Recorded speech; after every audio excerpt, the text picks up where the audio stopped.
Sahra çölünün altında tam 500 metre derinlikte 40 bin yıllık su yatıyor.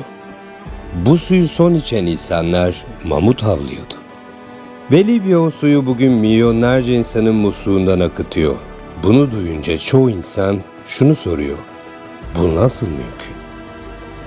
Asıl doğru soru şu: bu projeyi neden kimse sana anlatmadı? Bir ülkenin kaderini değiştirecek büyüklükteki gizli bir yeraltı denizini anlatacağız. İşte bugünkü hikayemiz bu. 1953, Libya hükümeti petrol arıyor. Sondaj ekipleri yeri delerken petrol bulamıyorlar. Ama bulduklarına inanamıyorlar. Çünkü tam 500 metre derinlikte devasa bir yeraltı okyanusu var. Sadece Libya'nın altında değil, bu su rezervuarı Libya, Mısır, Sudan ve Çad'ın altında yayılıyor. Ve içinde Nil Nehri'nin 500 yıllık deşarjından daha fazla su barındırıyor. Adı Nubian Sandstone Aquifer, Nübye kum taşı akiferi. Bu su buzul çağında yaklaşık 40 bin yıl önce Sahra henüz yeşil bir savana ve vadilerle kaplıyken yer altına sızdı.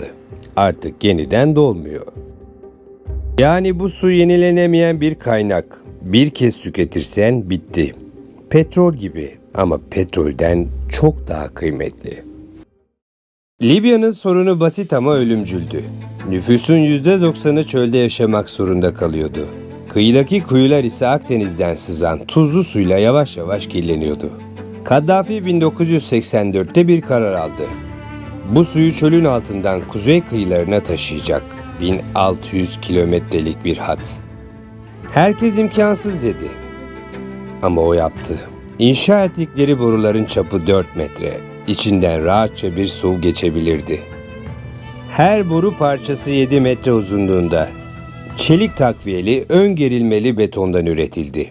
Borular özel inşa edilmiş vinçlerle 7 metre derinliğindeki hendeklere indirildi. Birleşim noktaları dev kauçuk o-ringler ve çimento harçla kapatıldı. Bu boruları koyacak yerleri 7 metre derinliğinde kazdılar. Yüz binlerce parçayı yan yana dizdiler. Toplam boru uzunluğu 2820 kilometre. Günlük su kapasitesi 6,5 milyon metreküp. Bu İstanbul'dan Berlin'e uzanan kesintisiz bir boru hattı demekti. Her gün milyonlarca metreküp su çölün altından çıkarılıp ülkenin kuzeyine taşınmaya başlandı. Şimdi size kimsenin söylemediği bir şey söyleyeyim. Bu proje dünya bankalarından tek kuruş kredi almadı. Hiçbir büyük ülkeden finansman desteği almadı. Kaddafi hükümeti bu 25 milyar dolarlık projeyi tamamen kendi kaynaklarıyla finanse etti. 25 milyar dolar kendi başına ve bunu Batı'nın mali sisteminden bağımsız yaptı. Bazı analistler bu projenin Kaddafi'nin neden bu kadar tehlikeli bulunduğunu açıklayan en önemli faktörlerden biri olduğunu söylüyor. Kesin nedeni söylemek zor ama şu gerçek değişmiyor: su. Petrolden bile stratejik bir kaynak. Projenin mühendislik harikası sadece borular değil. Dağıtım noktalarına yerleştirilen açık rezervuarlar toprağa kazılmış ve asfaltla kaplanmış yapay göllerden oluşuyor. En büyüğü 1 kilometreden fazla çapa sahip ve 24 milyon metreküp su tutabiliyor. 24 milyon metreküp. Yani tek bir rezervuar İstanbul'un günlük su ihtiyacını 20 güne yakın karşılayabilir. Ama bu kadar suyun çekilmesi bir bedel getirdi. Tazerbo kuyularında üretim başladıktan 2 yıl sonra kuyuların 30 kilometre kuzeyinde yüzey çökmesi formları keşfedildi. Bunun nedeni derin kum taşı akiferin üzerindeki kil ve sitli tabakaların yoğun pompalamayla sıkışması. Milyonlarca ton su çekilince altı boşalan zemin çökmeye başladı. Bu dünyanın hiçbir yerinde bu ölçekte planlanmamış bir yan etkiydi. 2011 Libya iç savaşa sürükleniyor ve o dönemde çok sessiz kalan bir şey oldu. 22 Temmuz 2011'de projenin 2 boru fabrikasından biri olan Brega tesisi NATO hava saldırısında vuruldu. Bu saldırıda tesisin 6 güvenlik görevlisi hayatını kaybetti. Bu fabrika neden önemliydi? Çünkü ülkedeki yalnızca 2 boru fabrikasından biriydi. Bu fabrika olmadan sistemdeki sızıntı ve kırıklar tamir edilemez hale geliyordu. Ve Libya halkının %70'i bu boruların taşıdığı suya bağımlıydı. Sonuç, dünyanın en büyük sivil su altyapısı savaşın ortasında yalnız bırakıldı. Peki bu su ne zaman biter? Bazı tahminler bu suyun 1000 yıl yeteceğini söylüyor. Ancak diğer analistler 60 ile 100 yıl içinde tükenebileceği konusunda uyarıyor.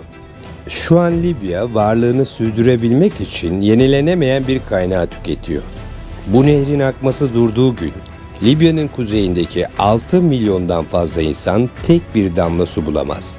Şehirler boşalır, tarım çöker, uygarlık geri çekilir. Bu bir senaryo değil, bu mühendislerin hesaplamalarının ortasında duran bir gerçek.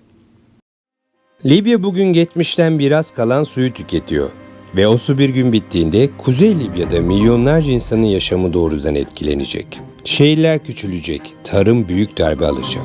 Ve bugün dünyanın en büyük mühendislik başarılarından biri olarak görülen sistem sessizce duracak. İnsanlık su bulmak için Ay'a gitti. Mars'ı araştırdı.